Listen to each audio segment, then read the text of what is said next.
జగిత్యాల జిల్లా మెట్పల్లి రైతు ఐక్యవేదిక నాయకుల ఆధ్వర్యంలో పట్టణంలో పసుపు రైతులు మహాధర్నా చేపట్టారు. రైతులు వ్యవసాయ మార్కెట్ యార్డు నుండి పట్టణంలోని పాత బస్టాండ్ శాస్త్రి చౌరస్తా వరకు భారీ ర్యాలీ నిర్వహించి రోడ్డుపై బైఠాయించారు. కేంద్ర రాష్ట్ర ప్రభుత్వాలు పసుపు కనీస మద్దతు ధర 15,000 రూపాయలు ఇవ్వాలని డిమాండ్ చేశారు.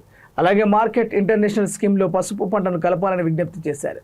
మహారాష్ట్రలో పసుపుకు గిట్టుబాటు ధర వస్తుందని, తెలంగాణలో ఎందుకు గిట్టుబాటు ధర ఇవ్వడం లేదని రాష్ట్ర ప్రభుత్వాన్ని దుయ్యబట్టారు. ఈ మహాధర్నా కార్యక్రమంలో జగిత్యాల జిల్లా రైతులు పెద్ద ఎత్తున పాల్గొన్నారు.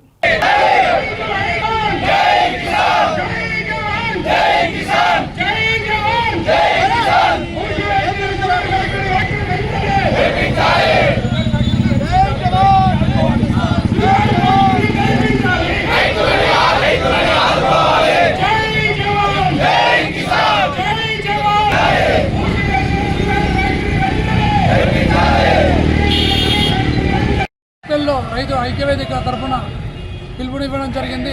ఏదైతే పసుపు ధరకు మాకు మద్దతు కావాలని రైతులు రోడ్డు ఎక్కడం జరిగింది. ఎందుకంటే ఆరు నెలలు కష్టపడితే కానీ మా డొక్కాడని పరిస్థితి పసుపులో అసలు ఎంత ఘోరం అంటే చెప్పుకోలేని పరిస్థితి ఉంది. ఇంతకుముందు 15,000 అనుకుంటే అటువంటిది ఈ సీజన్లో 10,000 దానికి వచ్చింది. తర్వాత ఇప్పుడు 7,000 వస్తుంది. అంటే పసుపు బోర్డు వచ్చిన తర్వాత దాని విధి విధానాలు ఇంకా ప్రకటన చేయలే, ఇంకా కాలేదని చెప్తారు.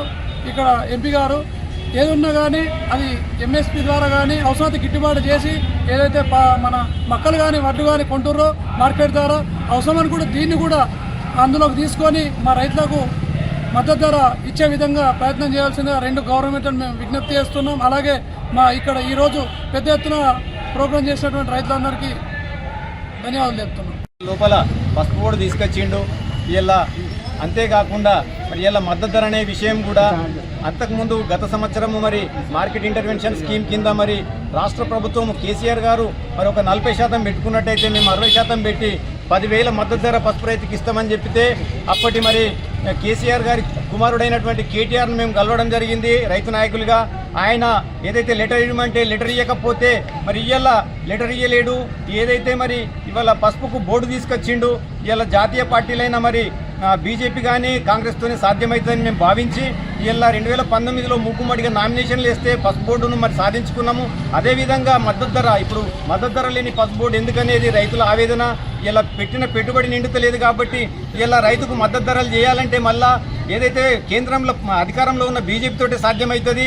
ఒక ప్రధానమంత్రిని మెప్పియగలిగిన సత్తా ఉన్న నాయకుడు మన నిజామాబాద్ ఎంపీ ధర్మపురి అరవింద్ గారు.